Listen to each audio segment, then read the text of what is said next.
রান্নার ফাঁকে একটা পেয়ারা কেটে খাই।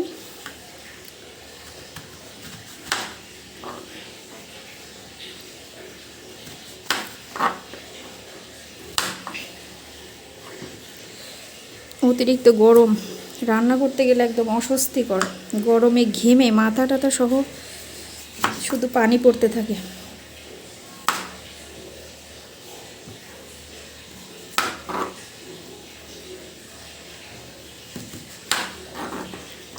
খেয়ে দেখি কেমন। বিসমিল্লাহ। মিষ্টি আছে।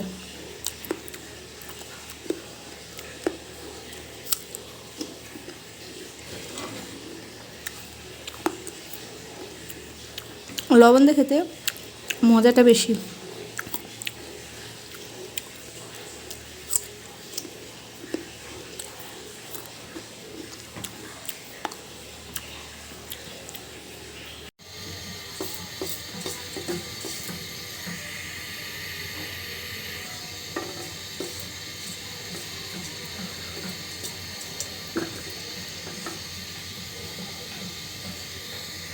মরিচটা ভাজি কিন্তু হয়ে গেছে।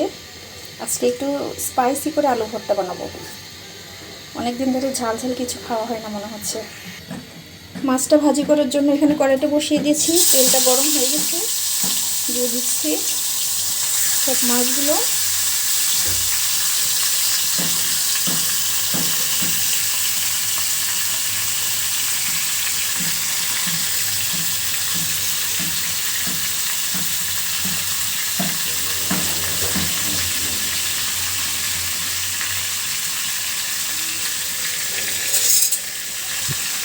মাছের ভিতরে একটু আদা বাটা দিয়ে মাছটা সুন্দর করে ভাজি করে নিলে, মাছ ভাজি দিয়ে তরকারি রান্না করলে খেতে কিন্তু খুব সুন্দর একটা ফ্লেভার আসে।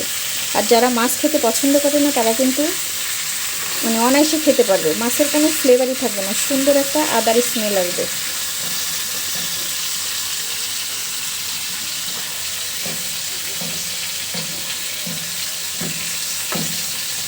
কালকে কাঁচকলা দিয়ে তরকারি রান্না করেছিলাম, তো আমার হাজব্যান্ড খেয়ে অনেক প্রশংসা করেছে, বলছে অনেক মজা লেগেছে। তো সেই সুবাদে আজকে আবার কাঁচকলা দিয়ে তরকারি রান্না করব।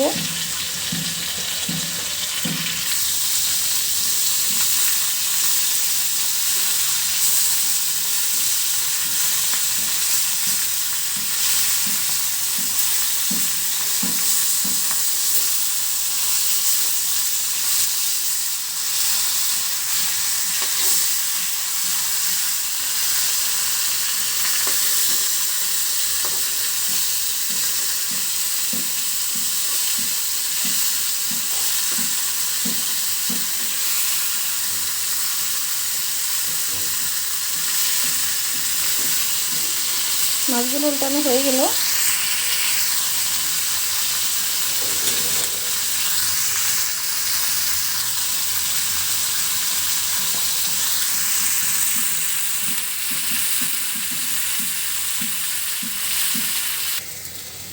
দিয়ে দিচ্ছি আদা বাটা,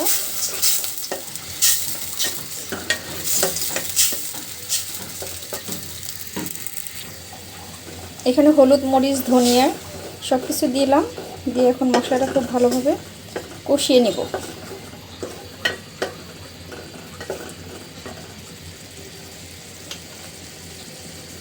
গরমের দিনে কিন্তু গ্যাসের আঁচটা খুব ভালো থাকে,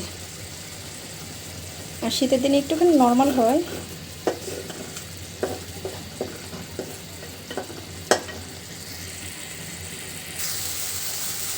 দিয়ে দিচ্ছি ধুয়ে রাখা সবজিটা।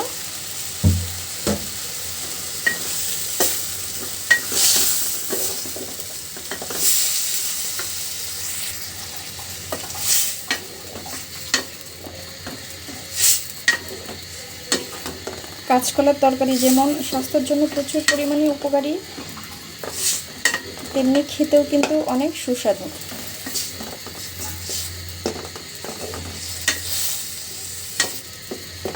মশলার সঙ্গে মাখানো হয়ে গেল সবজিটা, তো এখন খুব ভালো করে কষিয়ে নিব। ঢাকনা দিয়ে ঢেকে দিব। তরকারিটা কিন্তু সুন্দরভাবে আমার কষানো হয়ে গেছে, আর ভালোভাবে কিন্তু সিদ্ধ হয়ে গেছে। যে কলাটাও কিন্তু খুব সুন্দরভাবে সিদ্ধ হয়ে গেছে। এখন দিয়ে দিচ্ছি এর ভিতরে ঝোলটা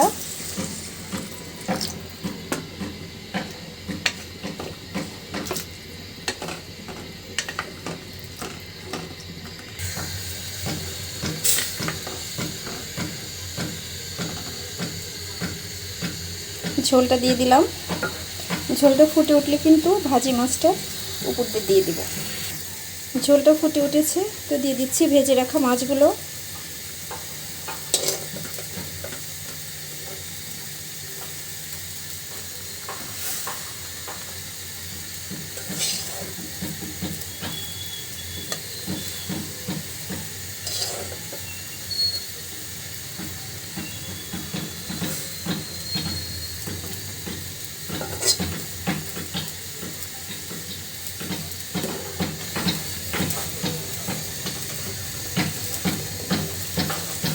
মাশাআল্লাহ, খুব সুন্দর কিন্তু একটা স্মেল বের হয়েছে।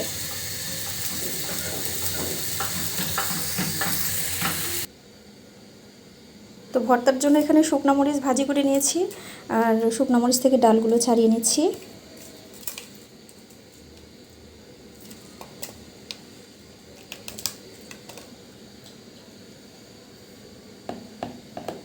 দিয়ে দিচ্ছি স্বাদ মতো লবণ,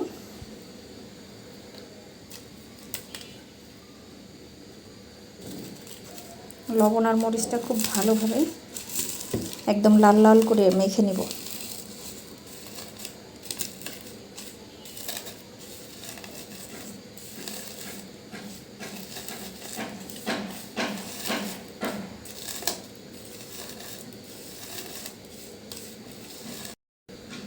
তেলটা দিয়ে দিচ্ছি, তেল একটু বেশি দিব।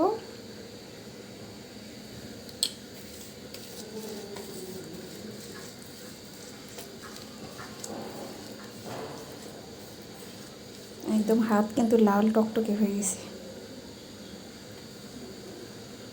মনে হচ্ছে এটা দিয়েও কিন্তু ভাত খাওয়া যাবে যারা ঝাল পছন্দ করে। এখন পেঁয়াজগুলো এর ভিতরে মাখাবো।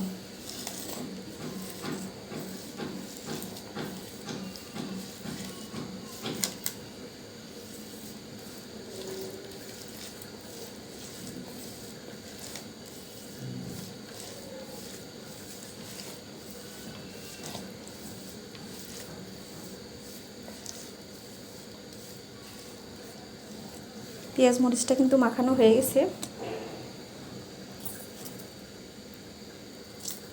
আলুটার ভিতরে দিয়ে দিব।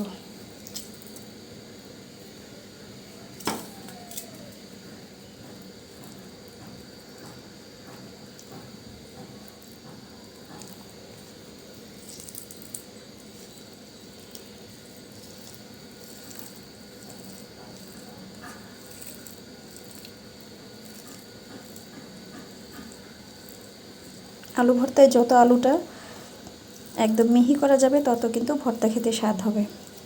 আলু ভর্তার ভিতরে আলু এগুলো যদি দলা পাকানো থাকে খেতে কিন্তু ভালো লাগবে না।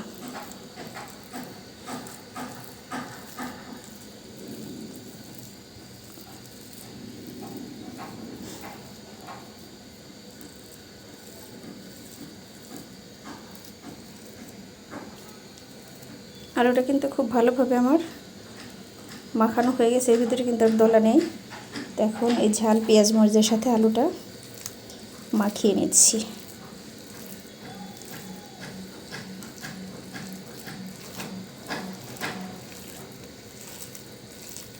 ওয়াও, খাঁটি সরিষার তেলের কিন্তু একটা আলাদাই ঝাঁজ আছে।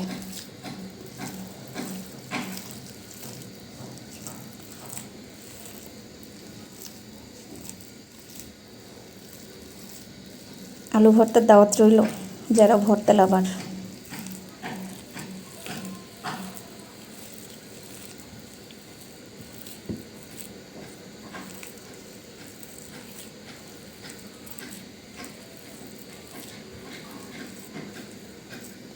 রেডি হয়ে গেল আমার আলু ভর্তা। একটু টেস্ট করে দেখি।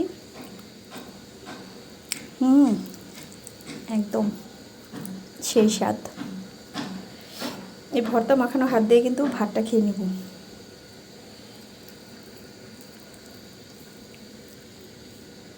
একটু কাছ থেকে দেখাই, কতটা ঝাল হয়েছে। ভর্তা মানে কিন্তু ঝাল। উফ, কি মজা।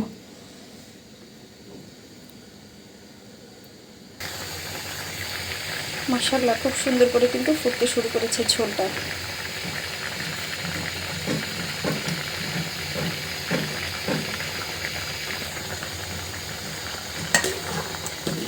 তো আপনারা একবার হলেই কিন্তু এই গরমের ভিতরে বড় মাছ দিয়ে অথবা ছোট মাছ দিয়ে কাঁচকলার তরকারি রান্না করে খাবেন।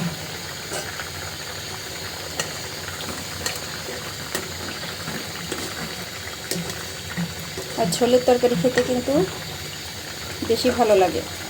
আর গরমের ভিতরে ঝোলের তরকারি কিন্তু পারফেক্ট। ভর্তাটা বাটিটার ভিতরে রেখে দিব।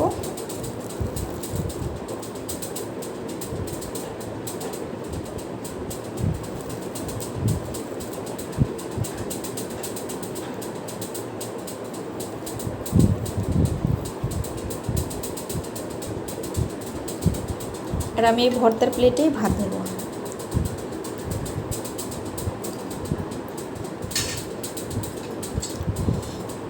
গরম গরম ধোয়া ওড়ানো ভাত। বিসমিল্লাহ।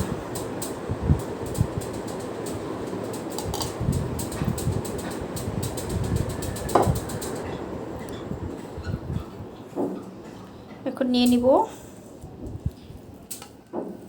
ভর্তা, সাথে নিয়ে নিচ্ছি লেবু।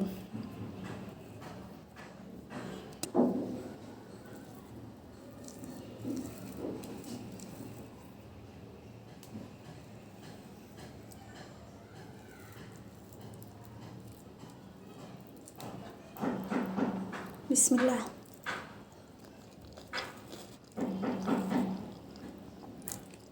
অনেক মজা।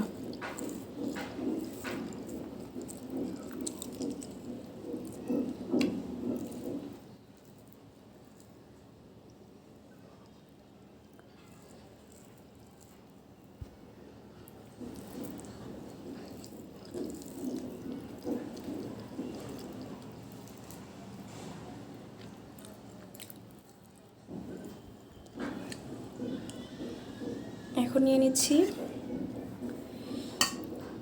ঝোলের তরকারিটা।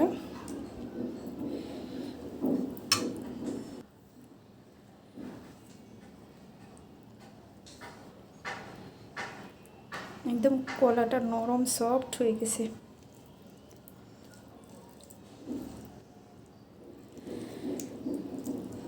লেবুর রস দিয়ে এরকম মাখো মাখো করে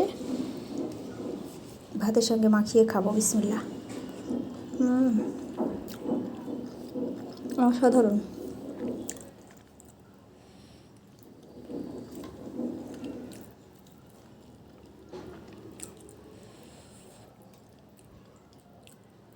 অনেক গরম।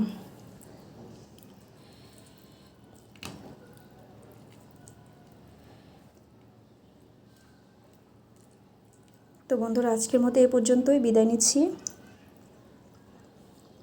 সবাই ভালো থেকো, সুস্থ থেকো। আর ভিডিওটা ভালো লাগলে অবশ্যই একটা লাইক কমেন্ট শেয়ার করতে ভুলো না। আসসালামু আলাইকুম। আল্লাহ হাফিজ।